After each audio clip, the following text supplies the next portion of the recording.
If you or someone in your family has atherosclerosis, then you basically have a situation where the plumbing in your body is clogged.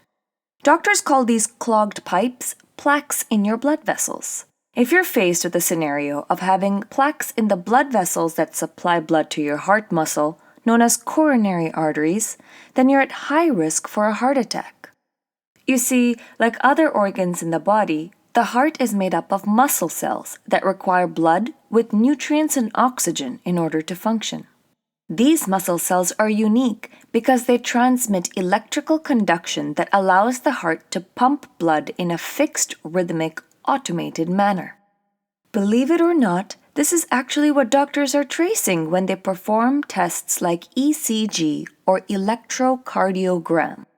When blood doesn't get to your heart muscle cells, they eventually die. But before they do so, they dramatize the whole thing. They cry up a storm of enzymes called CKMB and troponin to tell the world that they're being neglected. They mess up the electrical conduction of the heart, they stop doing their job to pump the heart properly, and pretty much create havoc just because they didn't get enough bloody attention. Now, if you manage to rectify the block in the pipe in enough time, the consequences of the muscle temper tantrum are likely to be minimal. If, however, you decide to give the heart some tough love and ignore the situation, you're probably going to have to deal with some permanent consequences that you just may not enjoy.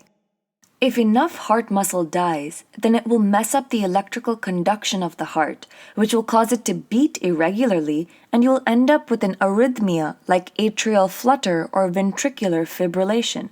If the heart can't pump out blood properly, then you end up with heart failure. You can even have a problem where blood pools up behind the block and you end up with an aneurysm which can burst and pretty much drown your heart.